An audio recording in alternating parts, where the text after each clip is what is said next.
Market కి సంబంధించి breaking news చూస్తున్నాము. దేశీయ స్టాక్ మార్కెట్లు ఈ వారాంతాన్ని నష్టాల్లో ప్రారంభించాయి. అంతర్జాతీయ పరిణామాల నేపథ్యంలో స్టాక్ సూచీలు నష్టాలను చవిచూస్తున్నాయి. ఇన్వెస్టర్స్ అమ్మకాల వైపు మొగ్గు చూపుతూ ఉండడంతో సూచీలు పతనమయ్యాయి. సెన్సెక్స్ 400 పాయింట్లు కోల్పోగా నిఫ్టీ 108 పాయింట్స్ లాస్ లో ఉంది.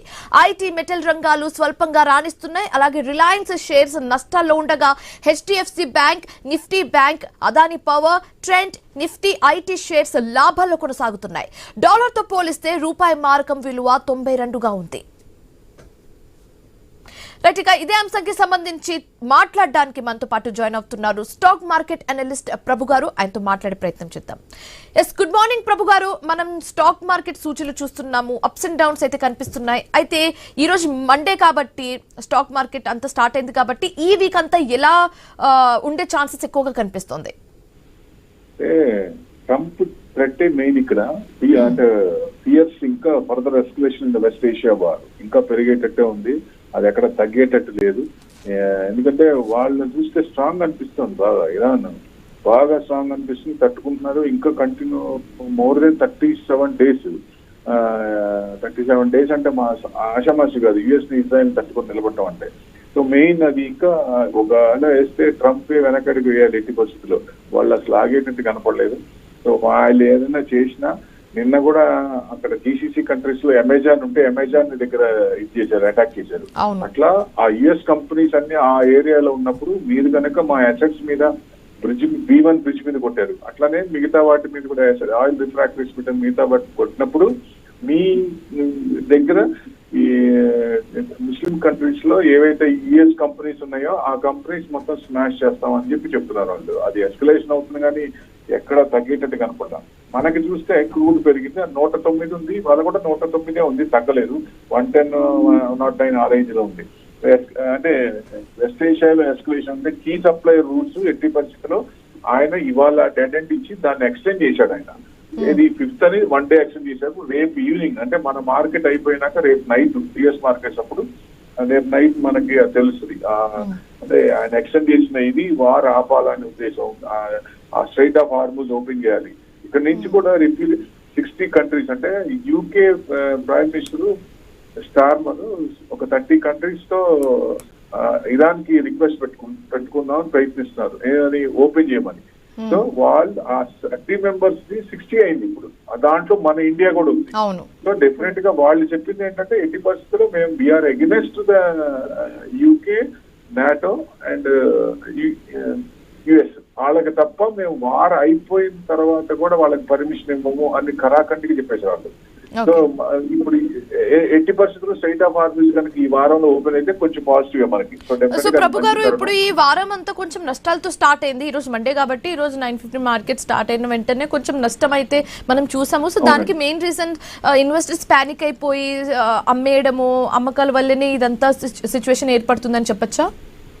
అంటే ఇప్పుడు మెయిన్ రిలయన్స్ పడింది, 3.5% అబౌవ్ పడింది. ఇప్పుడు క్రూడ్ ఎఫెక్ట్ కాబట్టి రిలయన్స్ పడింది కాబట్టి నిఫ్టీలో మేజర్ 3.5% నెంబర్ పడితే మరి హెవీ స్టాక్ పడింది అనుకోండి, ఆటోమేటిక్ దాని ఎఫెక్ట్ పడుతుంది. సో మామూలుగా mid cap and small cap broader market అంత పెద్ద పడలేదు. అంత పడలేదు. ఆల్రెడీ స్మాల్ క్యాప్ ఎంత పడాలో అంత పడిపోయింది, 54% లాస్ట్ 28 months లో. మిడ్ క్యాప్ కూడా బాగుపడింది. అంటే అవి లింక్ కి వచ్చాయి, ఎడ్జ్ కి వచ్చినాయి. సో అవి ఒక ట్రిగర్ పాయింట్ కోసం చూస్తాయి, ఏదన్నా వచ్చినప్పుడు పాజిటివ్ వచ్చినప్పుడు. ఇక్కడ నుంచి యూటర్న్ చిన్న చిన్నగా వాల్యూ బయింగ్ అనేది ఇక్కడ నుంచి చేసుకోవచ్చు. ఒక్కొక్క స్పిట్ 54% పడిందంటే 50% పడిందంటే తమాషా కాదన్నా. రైట్ టైం యాక్చువల్ గా స్మాల్ అండ్ మిడ్ క్యాప్ అనేది రైట్ టైం చిన్న చిన్నగా ఎక్యూట్ చేయొచ్చు. ఎప్పుడు ఏమో మన మార్కెట్ లో అన్ని సెక్టార్లు 16 సెక్టార్లు 15 సెక్టార్లు అప్పుడున్నప్పుడు ఐటీ పడింది. ఇప్పుడు చూడండి ఐఎన్ఆర్ తగ్గుతోంది చిన్న చిన్నగా. ఆర్బీఐ స్టెప్స్ వేయటం మొదలు పెట్టింది తగ్గించడానికి. సో దాని అనుగుణంగా తగ్గుతుంది. సో ఇప్పటిదాకా అది పెరిగింది, 95 దాకా వచ్చింది. అప్పుడు ఈ క్వార్టర్ లో వచ్చే రిజల్ట్స్ లో టీసీఎస్ 9th ఉన్నాయి రిజల్ట్స్ బాగా రావచ్చు. ఎందుకంటే వాళ్ళు సర్వీస్ ఓరియంటెడ్ లో dollar conversion, dollar to rupee అంటే 95 రూపీస్ అంటే మంచి అమౌంట్ మిగులుతుంది. వాళ్ళకి ఇంట్రెస్ట్ అన్ని బాగా పే చేయంగా బాగా మిగులుతుంది. సో రిజల్ట్స్ అనేది బాగుంటాయి, ఎక్స్పెక్టేషన్ ఐటీ ఇండెక్స్ బాగుంటుంది, స్టాక్స్ అన్ని పెరుగుతాయి, ఐటీ స్టాక్స్ అన్ని పెరుగుతాయి అనే ఉద్దేశంతోనే ఇవాళ 15 సెక్టార్లు పడినా ఐటీ ఇండెక్స్ ప్లస్ లో ఉంది. బ్యాంక్స్ కూడా అంత సో ప్రభు గారు, ఇప్పుడు డొనాల్డ్ ట్రంప్ చేసిన ప్రతి కమెంట్ కూడా స్టాక్ మార్కెట్ మీద అయితే ప్రభావం క్లియర్ గా కనిపిస్తుంది. సో అంటే ఒక 2 days బ్యాక్ అయితే ఒక కమెంట్ పాస్ చేయడం కూడా జరిగింది, కొంచెం అగ్రెసివ్ గా ఒక పోస్ట్ పెట్టడం కూడా జరిగింది. కాబట్టి ఆ ఇంపాక్ట్ స్టాక్ మార్కెట్ మీద ఈ వారంలో ఎలా ఉండబోతుంది? డౌన్ ట్రెండ్ ఇష్యూ అంటే వెస్ట్ ఏషియా ఇష్యూ సబ్మిస్ కావాలి, సబ్సిడీ కావాలి. అది సబ్సిడీ కాకపోతే స్ట్రైట్ ఆఫ్ హార్మోన్స్ ఓపెన్ అవ్వకపోతే మనకి ఇబ్బంది. ఇప్పుడు వారు ఏదన్నా వచ్చినా దాని అక్కడ కొంతవరకు పర్సంటేజ్ ఉంటుంది. ఎందుకంటే మనం పైన ఇంకోటి ఉంది కదా మనకి రావణ కష్టం, యుక్రెయిన్ రష్యా వారు నడుస్తూనే ఉంది కదా కానీ మన పని మనం చేసుకున్నాం తర్వాత. అట్లానే ఈ వారు కూడా ఏదైనా మనకి పెద్ద సంబంధం ఉండదు. కాకపోతే స్ట్రైట్ ఆఫ్ హార్మోన్స్ ఎంత త్వరగా ఓపెన్ అయితే అంత బెస్ట్. వారి ఎఫెక్ట్ ఉండదని, పూర్తిగా ఉండదని లేవు, కొంత పర్సెంటేజ్ ఉంటుంది, పార్షల్ ఉంటుంది. కాకపోతే he is the manipulator of the stock market, he is minting money from the stock market. Trump చూడండి, ఒక రోజేమో ముందు రోజు పాజిటివ్, తర్వాత నెగిటివ్, ముందు రోజు నెగిటివ్ అయితే తర్వాత పాజిటివ్, అంటే పడేసి లేపుతారు, పైన ప్రాఫిట్ బుకింగ్ చేస్తారు. సో 100% ఇది ఆయన 4 years అయిపోయిన తర్వాత లేదా మిడ్ ఎలక్షన్స్ లో ఏదన్నా రీప్లేస్మెంట్ వచ్చినప్పుడు అప్పుడు బయటకు వస్తాయి ఈ విషయాలది. Is minting money from the stock market. అంటే యుఎస్ లో $5 trillion అప్ అండ్ డౌన్ అవుతుందండి మార్కెట్. అంటే ఆ ఇంప్లికేషన్స్ అదంతా తీసుకొచ్చి మన మార్కెట్ లో కూడా 500-600 పాయింట్స్ మన నిఫ్టీ ఎప్పుడు చూసాం? నిఫ్టీ ఇప్పుడు దాకా లైఫ్ లో ఎప్పుడు చూడాలి.